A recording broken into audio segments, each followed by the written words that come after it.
Thank you all so much for joining us today for our gun safety Q&A panel. Just a couple of quick reminders. Our audience will be muted the entire time so as to not interfere with any of our police officers' presentations. I want to add a little thank you to everybody who submitted questions in their registration. Some awesome questions came in. During the presentation, feel free to use the chat box at the bottom of the screen so that you can add in any questions you may have for our police officers. And we'll get to your questions that you add in if time allows. If not, I'll be sure to get them answered for you and emailed out after the presentation. I want to just dive right into our presentation since we only have an hour. We have a lot of good questions. I want to start by introducing our panel that we have here today. We have officers both from the Baton Rouge Police Department and the Ascension Parish Sheriff's Office. So presenters, as I introduce you, if you could just wave your hand, that way our audience can see exactly who is who. So I want to start with Detective Staff Sergeant Sgt LeBlanc. Sergeant LeBlanc has been a post-certified law enforcement officer for 21 years. She has served as a patrol deputy, a dispatcher, a DARE officer, SSO, a juvenile detective, a detective supervisor, and currently serves as part of the Ascension Parish Sheriff's Office Programs and Community Outreach Unit. Thank you so much for being here, Staff Sergeant LeBlanc. Thank you. We also have Staff Sergeant Milton Kayette. Sergeant Kayette has been with the Ascension Parish Sheriff's Office for 15 years. He is a certified firearms instructor, NAPD driving instructor, alert active shooter instructor, and CRT member sniper certified. So thank you so much, Sergeant Kayette, for being here. Next, we have from the Baton Rouge Police Department, we have Sergeant Leonard Harry. Sergeant Harry joined the Baton Rouge Police Department in 1998. Through his employment with Baton Rouge Police Department, he's worked in almost every police district before becoming an academy training instructor in 2007. And our last officer that we have here today is Sergeant Belver Johnson.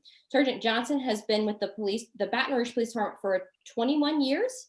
He served 8 years in uniform patrol, 10 years in homicide, and the last 3 years in community services. So thank you both so much for being here today. I want to just extend an appreciation from myself and everyone here at Alzheimer's Services for these officers' time. I know y'all are busy and we appreciate y'all just taking hour and a half out of y'all's day. We've met for a little bit before this, and thank you also just for your service that you do for the community and all those out there. I know you guys have a very difficult and tough and demanding job, so thank you all so much for that.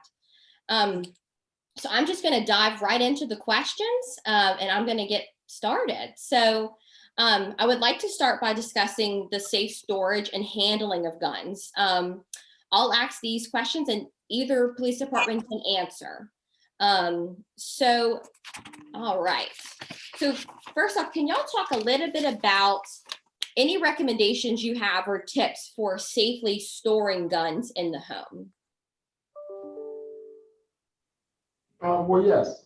There's what we tend to tell people to do is to have them in a gun safe if you have one at home. And if you don't have a gun safe there, we have two different style of locks that we have that you can use. You have one lock that actually goes through the barrel, and I'll demonstrate that. And you also have a lock that goes through the trigger guard that could stop the from disabling the weapon. The lock through the trigger guard is if you have a weapon, and you can actually take this out with the key. Back up. And so this goes inside of the trigger guard. And so this part goes on the back and it locks it in there. You can take the key out. So that way the gun is unable to be fired. But also we have a locking system, which is you have your pipe. And what it does, it goes down through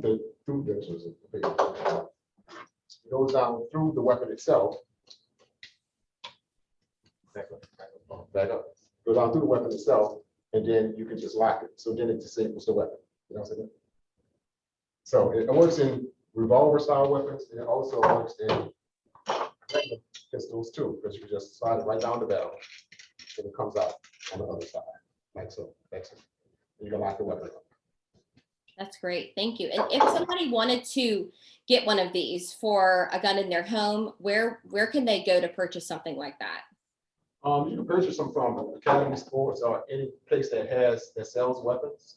And sometimes community policing, they have some, they give them out to the community when they're doing their community outreach programs. Right. Okay. Ascension Parish, anything y'all want to add on that? No, he's perfectly right. The two locks that he showed were perfect. Gun safe are the best option, especially for personal or home protection. I just purchased a new gun safe for my home. I have two small kids and my daughter's 3 now. She's starting to get a little nosy. So I got the one with the fingerprint scan. So if I needed an emergency, I just scan my fingerprint. It opens up really quick. So the locks that he was showing you are perfect, especially if you just have a gun collection or if they store it in the closet, because you can actually, a family member could take the key. But if you're using it for home protection, gun safes are the best option to go with because you can access the safe and then get the gun to use it. Great. Okay. Thank y'all. All right. I'm going to go on to another little question that we got. So if somebody has guns in their home and they want to discard of the guns, what types of action should they take? I'll let Ascension take this one first since we had Baton Rouge start last time. Can you share that with us, Officer Kayette? So discarding the guns, it definitely don't ever recommend them just throwing it in a river or throwing it in a swamp or something like that, because eventually somebody could find it. Like I said, we don't personally destroy the guns unless it's collected by evidence. I highly recommend, you're using in Ascension Parish, we will use somebody like A-Bear Guns. If we could, allow them to destroy the gun if needed, and I don't ever recommend a homeowner taking it upon themselves to try to cut up a gun because they probably don't know how or what to do. But I would just recommend bringing it to somebody like A-Bear Guns, if you're here in Ascension. In Baton Rouge, I don't know if they have a protocol about, what to do with that extra guns. Baton Rouge, anything y'all can add to that? We actually have a program called Gas for Guns. And so if you want to, you could come to, we have it twice a year. You come and you give your gun to the Baton Rouge City Police, and we give you a gas card. And so different type of weapons, they give you a certain amount of money. We're not over that portion. That's an outside person that does that. But with the program, we take the weapons and then we either disable them or they are put up to be destroyed, depending on the weapon itself. And so if it's a good weapon, you can actually pawn it and sell it, which would be just simple, as opposed to getting the police involved into it. So that's a easy, you get a little money for it. Okay. Thank y'all both so much for that. So another question, can y'all share some tips on if somebody finds, an armed gun in their home, what would y'all recommend as far as safely disarming a gun if it's found in the home? Would you use something similar to what you described before? How would you recommend for them to handle it? Personally, if you're not familiar with that weapon, I wouldn't touch it because different weapons have different ways that you can disarm the weapon. So if you're not comfortable with that weapon, I would put it in something to carry and bring it somewhere to a range where somebody who's familiar with it to have it disabled or disarmed and do it that way. But if you are capable of doing so, by all means, just do so in a safe place. Make sure that you don't have it pointed at anything that you don't want to destroy or hurt or mangle. Some weapons, as the blocks, don't have safeties on them, and so if you're not familiar with that weapon, again, do not try to do it yourself. Get someone else. So good rule of thumb to gain here today: if you're not familiar with the weapon, Don't touch it. Don't take it upon yourself. Okay, great. All right, now I want to go into some questions regarding actual gun usage and police's involvement in certain situations with guns. I do want to share that I was sharing with officers ahead of time, just from Alzheimer's Services perspective, over the last year, we have seen an increase in families that have been dealing with a lot of different issues regarding guns and other household weapons as well. Just during the pandemic, people have been inside, so you notice things maybe you haven't noticed before, especially if your loved one maybe is declining, things like that. And so that's where a lot of these questions and topics come from. So I'll ask this to Ascension Parish first, and then I would like for Baton Rouge to say how y'all guys, handle this as well. What is the procedure in performing a wellness check on a person? And what are some of the reasons somebody may request for a wellness check to be done? And can you also explain what that term wellness check means? Things like that. A wellness check is when someone called the sheriff's office, they haven't seen or heard from their loved ones in a certain period of time. So they would call the sheriff's office to ask a deputy to go to the home and make contact with their loved one and make sure that they're safe. If we're dealing with someone, if the family gives us a hand in letting us know that this person is dealing with an illness of Alzheimer's or dementia, we'll try to bring a person, the family member may say, where they know this person very well. They always acknowledge them, they know them, they're familiar with them. Try and get that person to meet us there because we're the stranger to them. They don't know us. So get that person to meet us at the home and make contact with that loved one and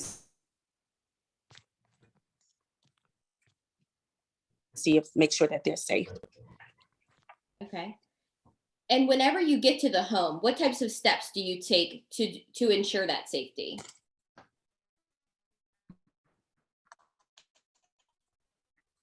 I think Staff Sergeant LeBlanc may be frozen right now. How about Baton Rouge? Can y'all tell us a little bit about how y'all would handle that situation?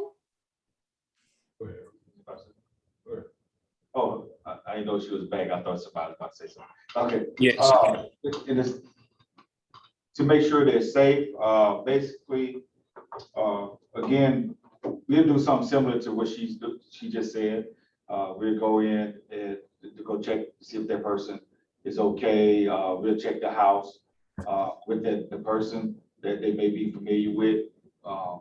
Make sure that they're actually in the house, because sometimes with dementia or Alzheimer's, they may wander off from the home. And if that case, if they wander off from the home, we will immediately do almost like it's not an Amber Alert, but it's we'll put it out where we have a person with dementia or Alzheimer's that's possibly missing, and we'll try to get all officers that are available to start looking for that person if they're wandered off. If we go in and they are in there, again, we'll let the person that's familiar with that patient speak with them. Now, if they have a weapon or they're in a mental state where they're not recognizing what's going on, I would actually ask for that person that, even if they're not familiar with the person they're supposed to be familiar with, we'll back out the house at that time and call either the EMS or the coroner's office and do either OPC or a PEC on that person to get them taken, put in protective custody, to go see a doctor and actually check their mental state and see what's going on with them. Because at one point, if they can't recognize their own family member or a person that I would say they should recognize or familiar with, we have to get them some kind of help. And it's possible they may need 24-hour care at that point. Great, thank you. And Staff Sergeant LeBlanc, I think you're back now. We had a little difficulty. And anything else you wanted to add onto your statement that you were sharing with us? No, actually, Baton Rouge covered it. That's actually what I was going to say, the steps of if they're not familiar or if we're talking to them and they're hallucinating, get them some medical treatment ASAP, get someone in there, get them to a safe haven facility where they can be examined or evaluated. Great, thank you. Now, Sergeant Johnson, you shared a little bit about OPC, PEC, coroner's office. Can you elaborate on that a little bit more and tell us what those terms mean and what that process involves? Well, a PEC is a physician emergency certificate. Then that's what where a doctor, we take them to the doctor, they say we'll get EMS to transport them to the hospital, and the doctor basically either we can do it or EMS can do it. That's just the difference between it. Where they got to go to a doctor, and the doctor would say, okay, yes, this person needs to be put in a facility for maybe 72 hours to be evaluated. Or they may say, no, they might need 24/7 care and put them in a long-term care facility. I believe that's. And at that point, if they're in they deem them that, I guess, incapable of taking care of themselves or being up by themselves, that's when a 24/7 facility will be recommended at that point. Thank But you. I appreciate with both orders, they got to go see a physician, basically. Gotcha. Okay. Thank you so much. So I want to go on to our next question, and I think Staff Sergeant LeBlanc may even have something she can share on this as well, a personal take on this question that she let me know a little bit about. So we've heard of families in the past that their loved ones have used their weapons to threaten them, and this isn't necessarily because out of, to be vengeful or anything like that, but sometimes just based on the delusions and paranoia and hallucinations that different forms of dementia can bring. It can cause for them to no longer recognize their loved one and things like that. So as officers have since mentioned, so Staff Sergeant LeBlanc, can you start on this maybe for me? Can you tell me, what should I do if my loved one threatens me with a gun? Okay, it really does not have to be a gun, a weapon as the choice of weapon. Anything in the household really can be used as the weapon. On a personal note, my mother was suffering from Alzheimer's dementia, and during the middle of the night is when she have her hallucination times when she would have them, and she actually had a machete and she didn't recognize me. So I mean, being a police officer and her daughter, I guess the skills kicked in, other than just being a civilian, of just going along with her. She saw me as an intruder, and that's what she told me. She said, "You're going to get out of my house. I don't know who you are." And I slid from around her. I said, "Yes, ma'am. I'm sorry for being in your home. I will leave." And I got out of the house as soon as possible, but she knew my neighbor very well. So I that was a chance that I took to bring the neighbor in and asked her, "Would you go in and see if she's okay?" And we had medical staging, and they came in and made sure that she had put the weapon down. That was the main concern, that we made sure that she didn't have the weapon in her hand. The neighbor went in, and immediately she knew who the neighbor was. She put it down and she talked to the neighbor like nothing ever happened. So the thing is getting into a safe area as quickly as you can without alarming them, because if you make a drastic move or something that's going to upset them, they can react upon your movement or how you react to them. So calmly get to a safe area and try and get some assistance for them. Great. Thank you so much for sharing that with us. Yeah, you're welcome. I'm going to go on to my next question. So I think a lot of families fear the thought of, if they ever feel threatened or endangered by their loved one, that potentially they may have to call the police. So can one of y'all share with me a little bit about, what does that look like? What does that scenario look like? If I call the police and say, my loved one has dementia, I need someone, to come out here and offer me some assistance. Can you lay out what that would look like for a family?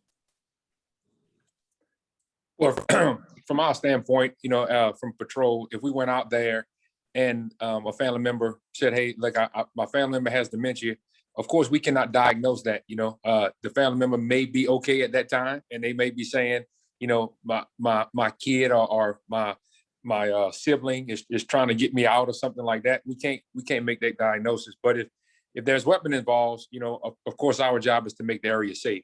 So we try to make sure that there's a safe environment for both parties. And if so, it's not a whole lot we can do. We recommend them to talk to certain people. And like I said, when we refer back to the PEC order, the coroner's office, we would refer them to that department if they needed that loved one, to be forced to be transported or to be evaluated. But most of the time, we just go out there and try to make the scene safe. We will ask, are there any weapons in the house?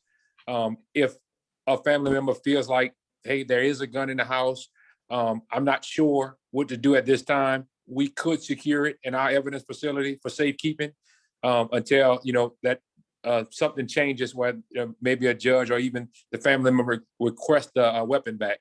But our job is pretty much to make the area safe, like I said, and not to pick sides, especially if the person with dementia is saying, hey, nothing's wrong with me. that family member is just, trying to do something else. Great. Thank you. Thank y'all. Good information.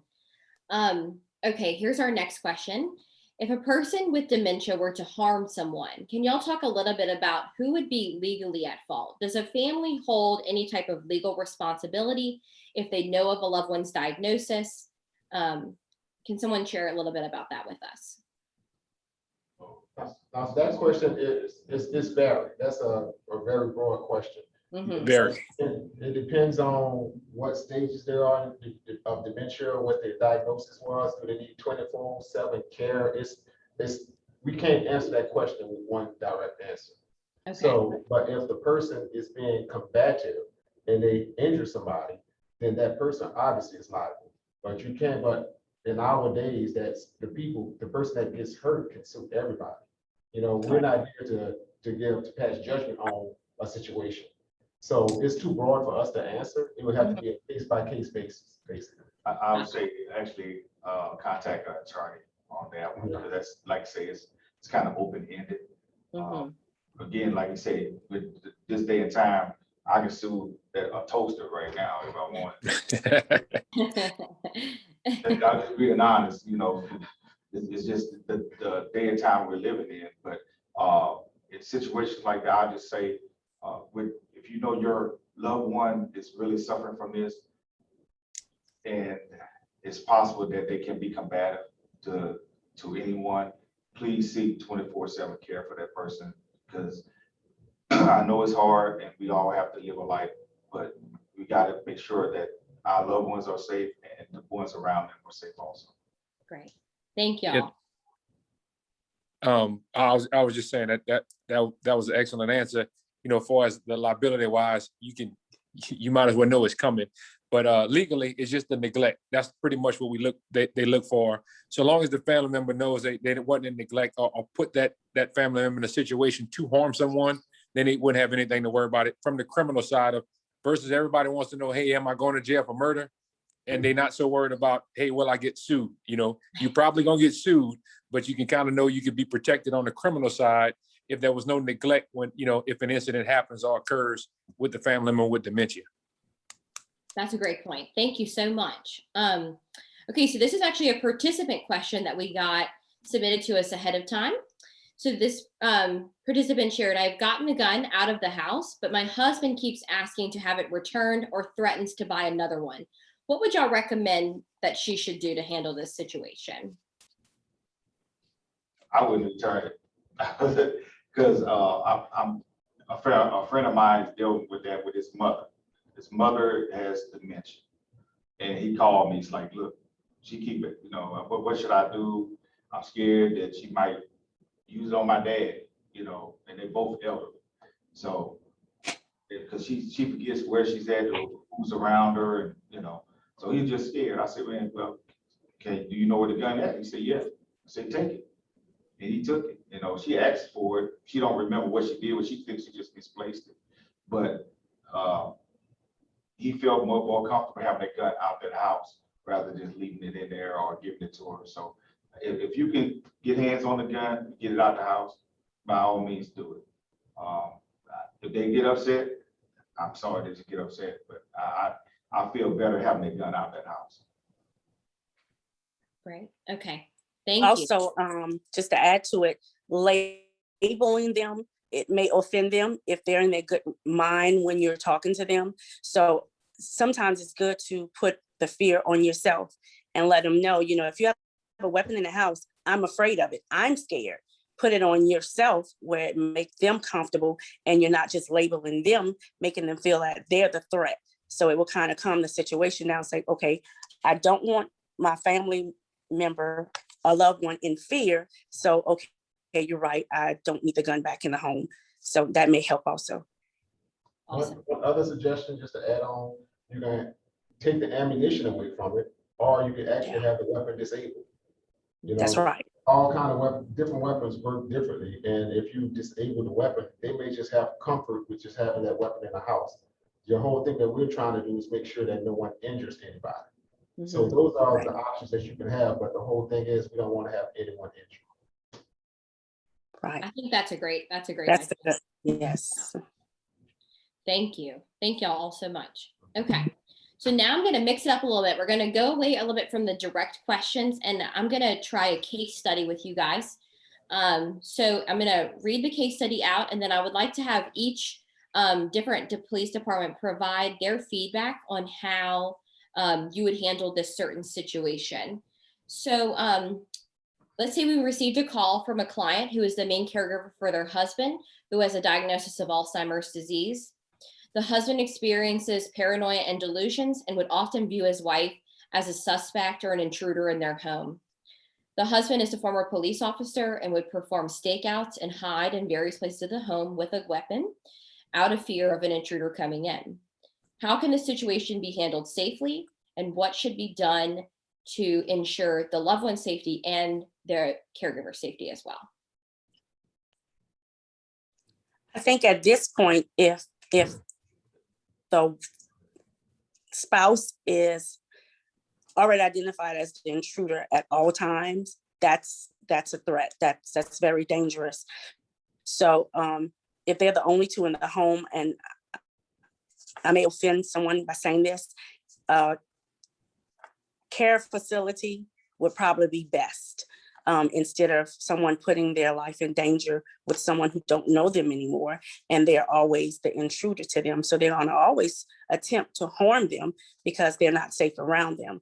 So getting that person out of the home and putting them in a safe environment where they can be watched 24 hours, that would be the best thing to do. And because if you take the weapons out of the home, like Baton Rouge officer said, you can disable it. I mean, you can have it malfunction somewhere where they think that they have it all the time. But what if they go to try and fire it? If he's a police officer and he may remember that part of his mind may start remembering how a weapon is supposed to function. He get upset that it's not functioning the way he know it's supposed to function. So my thought on it, 24-hour care would probably be the safest for both of them, even though the spouse may not want to do that, but that would be my answer for it. Okay. And to touch on that, if the gun doesn't work, who say they don't grab a knife or another weapon, and try to, do the job that way, Yes. So again, I agree. At that time, you need to look at putting your family member in a 24/7 care facility. Yes, the key word is combative. If they're performing stakeouts, and let's say Amazon delivers something, and he believes that it's an intruder, and he can attack him, you don't necessarily need a weapon because your hands could be weapons. So just put the person, it sounds harsh, but they need 24/7 care until it's about to be medicated or whatever they need to do about that situation. Thank y'all both for weighing in on that, both sides. So now I'm going to talk a little bit about community education regarding guns and weapons. So can both departments provide some insight into guiding a family through a discussion about guns and household weapons? What is the top priority for families to discuss? And what types of things should families consider when they're going into these discussions? A lot of times when families, they get the diagnosis for their loved one, and then a lot of times families will have to decide, how are we going to safely care for mom or dad, for example, at home? So how would you help them to guide that conversation, and what things are the top priority to discuss? The main thing I would say, if you have an idea, sometimes you can see someone starting to transition into dementia, Alzheimer's. Be like, no, mom and dad, that's not right, or aunt, that doesn't make sense. And some family members are in denial of that's what's really going on. So it's best that they educate themselves early on what dementia and Alzheimer's is. And as far as the family member who's diagnosed with it, try to start talking to that family member about weapons or their guns at the first stage of Alzheimer's dementia. That way they know what you're talking about, they're familiar with it, and talk to them daily on it. That way it's always a conversation that they're having daily, and they're remembering it.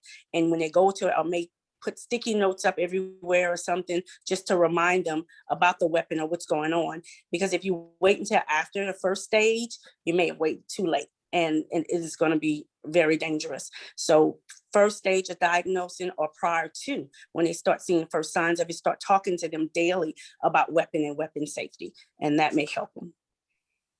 Great. Matt Rouge, anything y'all can add to that? That was perfect. As soon as you talk about their gun safety, and they will have an idea, a clearer picture at first, rather than waiting until it gets so bad that they're not understanding what you're saying and why you're saying it. So I agree with that totally. I would say try to remove the guns in that first stage where they understand, because once it gets progressively worse, then it becomes an issue. So if you can avert the fight before it happens, why not do that as opposed to waiting later? And it's hard because it's loved ones, and that's the whole thing. That people are apprehensive about dealing with loved ones and having fights over their own property. So that's the part of it. So it's just something that you have to have. It's a conversation that has to be had as soon as possible. And I'm sure we're dealing with parents or elderly people, and we all know that they can be very, very stubborn. So it's one of those things to where it may not be just you. It may take another family member. It may take another sibling to try to talk mom or dad into saying, "Hey, I need you to give up. I think it's just time for us to do this or take this route," like you said early on, because they are stubborn. So when you put that on top of the dementia all the time, it just makes it a lot worse. So the earlier the better, but you got to take different angles in order to get it out of the house or to make them as safe as possible early. Great. Yeah. Thank y'all. All such good input. So another question I have for y'all is, can either of y'all's police departments offer any type of assistance to families directly to help them with learning how to properly handle guns? And if not, what are some ways people can educate themselves on weapons? Actually, every month we have a concealed carry class, and you can actually come to the concealed carry class even if you don't want to carry concealed, because we cover the Second Amendment, and whatever type of weapon that you have, we actually show you how to work it, and and just in case something happens. So with that portion, we also give a education on weapons and what to do and what not to do, and how to store them, and the best way to store them. So we have those classes, and you go on our Facebook, and they post them every month. What day it is? It's always on a Saturday, because people work. So all you have to do is enroll in it, and actually contact me via email, and then just say you want to come to the class, and you can state that, hey, I don't want to conceal carry. I just want to attend for the information. We actually have the same program, but we only offer it 3 times a year, our concealed carry class on Saturdays. We also offer range time. We have public shooting at our shooting facility here in Ascension every second and fourth Thursday of every month. And we do it snow, as long as it's not flooding. I promise you, we're gonna have COVID, and the flood is the only 2 times I've ever seen it not open. But if you bring your gun out, like I said, we let you sit down and shoot the weapon if you want to get familiar with the weapon you have. But we've had people that come out and say, "Hey, I just got it. I don't know how it functions," and we teach them how to shoot it, how to make it safe. So we can kind of give you a one-on-one lesson, as long as the range is not too crowded. That's the 2 best ways I advise people, because you have somebody that knows what they're doing. Of course, the world we live in, everybody thinks you can go to YouTube and fix every problem, and I definitely don't recommend that, because again, you looking at a video as somebody that has knowledge is trying to teach you with no knowledge how to do something. So that's how mistakes happen. You miss a step, or if they miss a step in telling you, that's how we have accidents. So I don't recommend YouTube. I recommend you finding a certified trainer or law enforcement officer that knows knowledge to get a little bit extra, especially because you're nervous. It is a gun. Yeah. Correct. That's wonderful. I'll get the information from both of y'all after this presentation about those different classes and stuff. And I'll be sure to send them out to all the participants for anybody that would be interested in participating in that. I think that's wonderful. So aside from that type of education, do police departments provide any type of, like, on a larger scale, community education to, like, let's say to college groups, to different large groups like that? Is there anybody that of y'all's departments that provides information like that out to the public on a larger scale? Well, we just recently started doing gun education for the youth. In fact, we have a class this Friday. Because we've been seeing a lot of uptick in kids playing with guns, or these guns left in their houses, or it could be a house where a dementia patient just left a gun out, or they have guns lying around, and these kids are getting their hands on them, and we have accidental shootings, and so we're starting to educate the youth now. But I don't think we have anything. If you have a business or a school that you want us to come and, do a scenario and have education that's on you have to register for it and then go through my boss, and then we'll send people out and basically ask what you need, and we'll cater to what you need and what you want. But it would have to be the business or the school or the church, because we've done churches also. So that's just you contacting either our people here, and then they get us, because we got to take off from our regular job to come do that. So. But you can also contact my office. I'm the commander of community police. So if you have a group that, like say a business or a group of like you have right here, and say, look, this is what we want. We need some education on it. We'll pick a date, and I get with the range master, which is Sergeant Harry, and we'll come out and put a class together. Well, he'll put a class together. I'll just be here. So.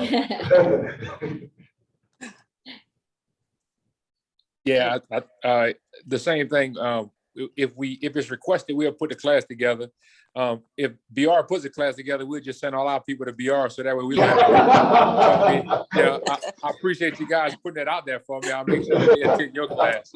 But like you said, as long as we can use your range. Yeah. As long as we can use your range, you're good. I have no problem. So that's one of those things.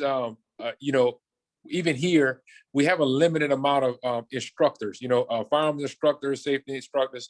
So when you talk about the public, we try our best to put it out as much as possible, but it's not always easy to reach everybody. So whenever it's requested, we do so. We do teach the gun safety. We do try to, at our department, we do have 4-H does a thing with kids that's really well. They do a really good job of teaching kids, do a 4-H shooters club, and it's kind of like a hunter sight-in.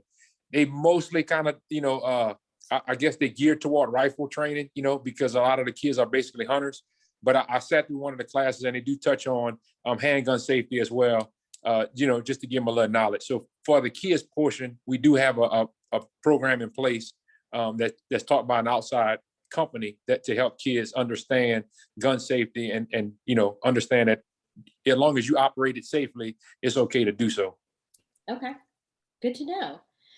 Can y'all talk a little bit about if there's any types of trainings that either of your departments offer to your police officers regarding dealing with people with dementia? VR, I'll go first. Go ahead, yeah. So right now we've actually been doing this through de-escalation for since 2016, I think, 2017. We've been doing a 1 hour block of training through something out, like I said, something outside of just normal police work. We actually now doing a 1 hour block on mental health, which is schizophrenia, dementia, and I drew a blank because I actually teach part of it, but we got a whole hour block about mental health awareness and how to approach, if you, and to de-escalate for us the mental health side, to understand and recognize what you're dealing with, whether it's drugs or whether it's mental. And, sometimes it's not always good to be aggressive. So we are teaching that. We have been doing it for the last 3 years, for sure. Well, we make sure that we actually had one of our employees have a kid with autism. We actually had them come in and teach a 1 hour block on autism, and just to give people an idea of how that operates and how to deal with kids with autism. So we pretty much try to, at least talk about it, during our in-service training. Yes, in our academy, we have a 40-hour block for just to teach with people with dementia, mental illness, and it covers everything. And we have people that come in from outside agencies to teach the academy groups, and we also we up on it every year in service. And then we also have the computer thing that's required by the city to do this on the computer to get a certificate for it. So we have altogether, I would guess, 60 hours of training with, and refreshers every year. So that's what they have for us that we're doing. And we also have certain officers, we call them CIT officers, that are, when they have a call like that, we have CIT officers working all the time. It may be in a different district or so, but when they have a call that goes out and say, we have a dementia patient or a Alzheimer patient that's we having issues with, we would send those officers, over there to deal with it because they have more training to deal with those type of individuals. So that's what we're doing right now. Okay. And to piggyback, as we were teaching this block about mental health, which is something our instructors kind of dove into and it kind of got interesting and we kind of went down that rabbit hole. We were teaching it. We actually have one of the BR guys that used to work there who, came to the better department and now they work for us. And better paying the so, he came to work for us, and after the class, he came talk to me, and he was telling me about the CIT program that they have, which I didn't have any knowledge of. So I actually brought that up to my captain, and so we actually looking into that program. So I commend BR. That's something that he told me about. We don't have, and we actually tried to see how we can put that in our department. We don't deal with it as much as you guys do, but to have 2 or 3 or maybe 4 officers certified as CIT would definitely benefit us. So that's something that y'all have in place. And I actually just heard about it a month ago, and I kind of brought it to my administration to see if that's something we could put in too. Which officer was that? Give me a second. I'm gonna get his name because he's new. He's new. Thank y'all both for sharing that information with us. I want to just go back a little bit. I know we talked a good bit about the PECs and the OPCs. Can y'all tell me a little bit about the coroner specifically? What is the role the coroner plays in that process? When do you call the coroner? Things like that. Usually, you call the coroner if we have an episode, if your family members have an episode and they're showing either aggression or something that they might want to hurt themselves or someone else. So that's when the coroner is called. And the coroner will come out and you have to explain to the coroner what happened. And the coroner have to see exactly what's going on and they will commit that person. Or you can call the police. If we see it, we can do the same thing the coroner does. Because all the coroner is going to do is take that person, transport them to the hospital and see a physician. And a physician will determine if this person is going to a 72-hour hold, going to go to some kind of facility. So, or if a police officer come out, we can also make that determination. If we witness it, that this person displaying these actions or this behavior that is going to be detrimental to that person's health or someone else, we can put the person into our unit or call EMS, and the EMS can transport them. We can follow them or we can transport them to the hospital where they're going to, again, see a physician and they're going to make that determination of what's going to happen to your loved one. Great. Thank you so much. So I would like to try another case study with y'all, if y'all don't mind. So we've received some calls from families whose loved ones have utilized common household items where they've stored things like box cutters, knives, different things like that, in areas where they feel they can carry them with them for protection or something like that. Can y'all touch on, one, what are some common items in the home that you see that people utilize as weapons? And any recommendations for how to eliminate, some of those turning into a weapon? It would be. Go ahead, man. Okay. It would be time consuming, but if they're willing to leave the loved one in the home with them every day, they would have to search that home. Mm-hmm. If ever the loved one is out of their sight, they would have to search every room in that home every day, all all day to make sure that they haven't taken something and made a weapon out of. You can make a weapon out of anything, anything in the home. So it's like child-proofing your home all over again, like you have an infant in your house. That's exactly what you have to do. So removing everything from your home. If your loved one have reached that stage until where they're now making weapons or looking for something to use as a weapon, like we said, 24-hour care is the best solution for them, because you can't keep up with them. You have to shut your life down and practically watch them all day and watch every move they make, go in every room they go into to make sure they haven't brought anything into the home, or they haven't taken something from the mattress or the bed and made a weapon out of, or out of the kitchen, which you use to put your dishes in. You can make anything can be a weapon. You can use the furniture. So if you're not willing to take everything out of your home and make it to where like paper products, practically, you have to give them 24-hour care or follow them around every single second of their life.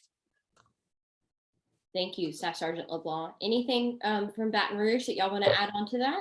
I absolutely agree, because when we're dispatched to calls, they always say, are there any weapons in the house? And my answer to that is yes, because the kitchen is a weapon. Everything in the kitchen is a weapon. So if someone is starting to hide stuff and make them weapons, you have to commit them. That's just pretty much it, because everybody eats with a fork or a spoon. Both of them can be used as weapons. Butter knives in the kitchen, pots, pans, all of that stuff can be used to hurt or injure someone. So you just got to think about it that way. Great. Thank y'all. I think that's good to note. And I do want to add Staff Sergeant LeBlanc and Sergeant Harry, we got a couple comments for those answers. That was great advice on the household weapon. So thank y'all. We do have some really good questions in the chat that I want to get through if we have some time. So how do you prevent a dementia patient from being allowed to buy a gun? Is there anything a family member can do? Unless you go to every, I'm sorry. Go ahead. Like you was about to say, that's on the person selling the weapons. We can't stop people from buying weapons. That's actually the Second Amendment right. We can't take that from you. So that's on purchasing. You can actually buy weapons off the internet. So you know how easy that is. So unless you're with that person while they're trying to buy the weapon and say, oh, he has dementia, that's the only thing you can do, basically. Yeah. If you go to every gunsmith in your facility, in your area where you live, and bring them the documentation, medical documentation that your family or loved one is dealing with Alzheimer's. And that's just like doctors revoke driver's license, where the medical can also say, well, this person cannot have firearm. So they would have to document that. And if you're willing to bring those documentations to every location that sell weapons, that's the only thing you can do to stop them, prevent them from buying firearm. And I know there's a background check that they do. And like I said, you're talking about the legislators and trying to get involved in that, but that was some kind of way it could be flagged, not preventing them from buying it, but like I said, if it's flagged to get more documentation or something, it would be great. But I think that's a little bit beyond our grade here. So we do what we can and try to educate as much as possible. With gun shows and pawn shops, it's almost impossible to stop a person, from buying a gun legally if they wanted to, just because, like I said, a family member or they in the denial stage of dementia. Yes, thank y'all. We have a few more comments and questions I want to share. So y'all shared a little bit earlier how it's good to be proactive, as early as you can. If you can get the weapons out of the home before it becomes a fight, a hard conversation. So we got a few comments on that. That's great advice. A lot of people agree, earlier the better. This is a comment we have. Someone said, I'm finding early is best as well. I've been dealing with this personally over the past year and a half, as well as professionally in terms of education to staff and colleagues. And that was great advice to share. Here's another question we have. Are there any volunteer opportunities within either of your departments available for graduating seniors maybe studying criminal justice? I'm actually typing the answer right He's now. actually typing that. I don't know on the board, but yes, we have the cadet program, which starts from ages from 18 to 21. And after graduating from the cadet program, you could enroll into the academy once they start, and you get paid. You actually, it's a paying job. I think it's 27 grand a year. But if you can start at 18, you actually get your seniority also starts at 18 once you're hired. But it's perfect for college kids that's interested in law enforcement and possibly becoming a police officer. We also have the internship program with Southern University and LSU, where you can get college credits for coming to come in and doing internship work with the Baton Rouge City Police Department. Wonderful. Okay, I'm chiming in late. I think we're talking about what we can do with young people with And- law enforcement. Okay, I stepped out. Ascension, we start off at 12, but we have our junior deputy program. It's I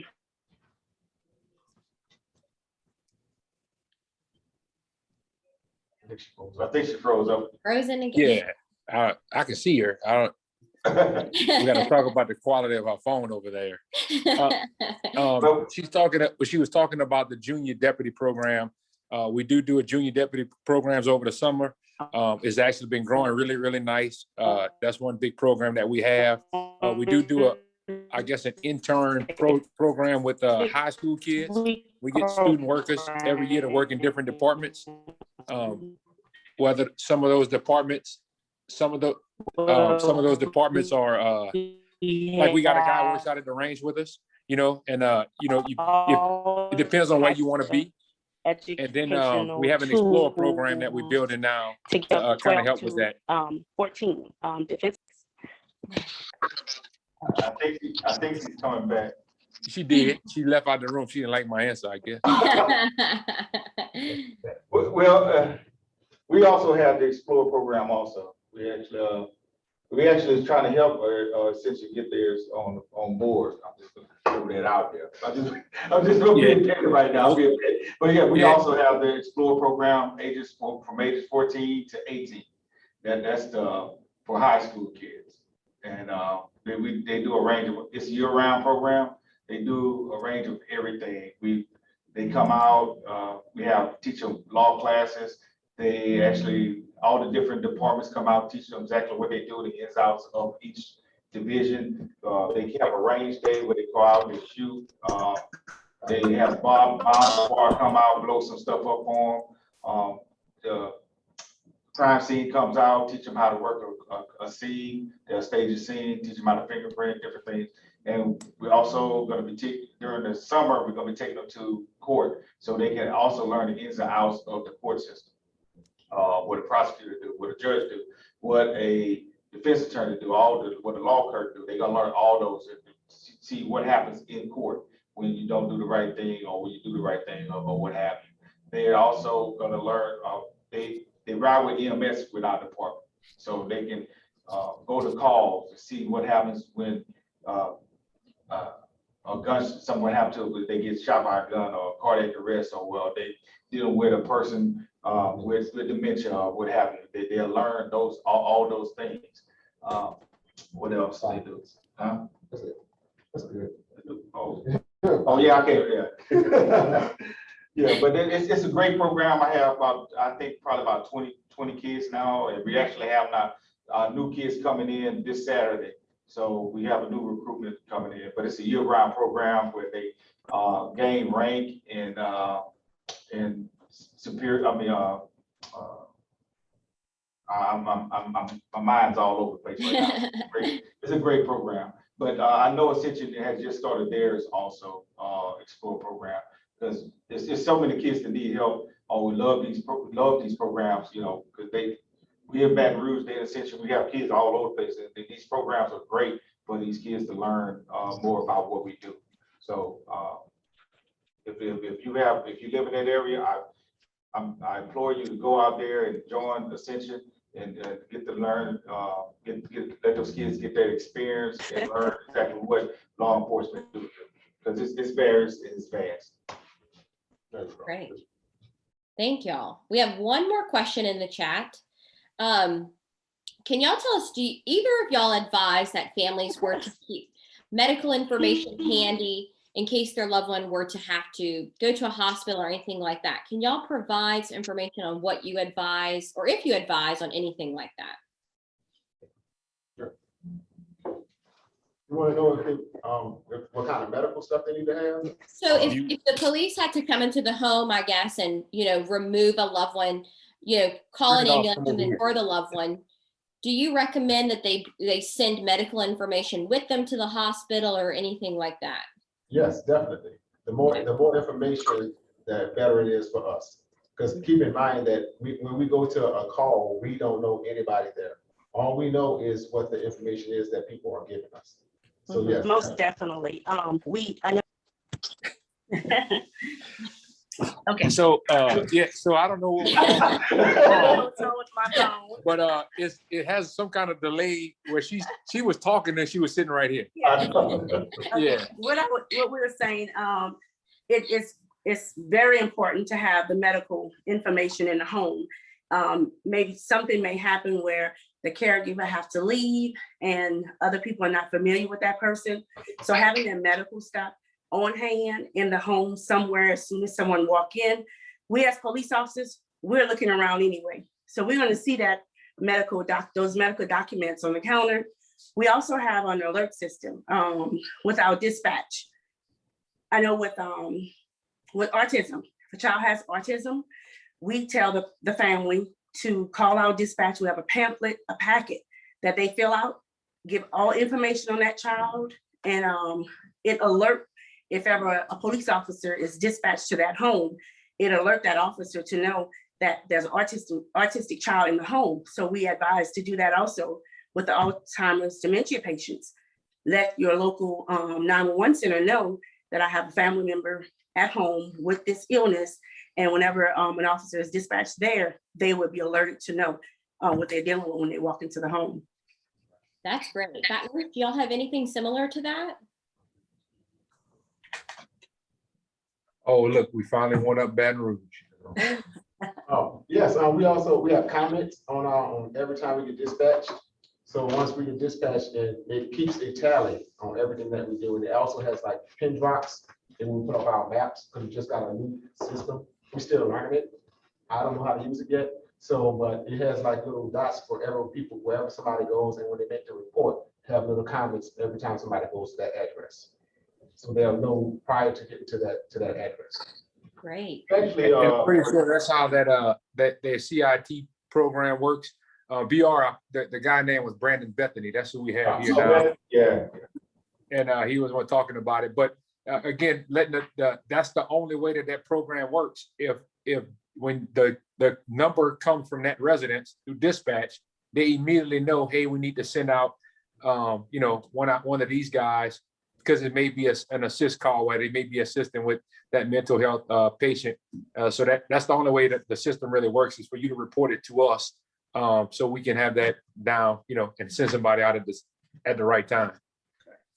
That's good to know. Thank y'all so much. That wraps it up. That's all of our questions from the chat, all of the questions we had. I just want to thank Detective Staff Sergeant Sgt LeBlanc, Staff Sergeant Milton Kayette, Sergeant Leonard Harry, and Sergeant Belford Johnson. This was an amazing Q&A panel. This information was wonderful. And thank y'all for being so open and sharing and really helping our families to feel safe and knowing what's the right way, to act in our own homes and things like that towards weapons and guns and things like that. So thank y'all so much. I'll send everybody an email after, just with all of our presenters' contact information, as well as the information they shared on those concealed carry classes and those different education resources. So thank you so much. This was really wonderful. Can't thank y'all enough. I hope everybody has a good rest of y'all's day. And thank you to everyone who joined us today. We'll see y'all next time. Thanks so much.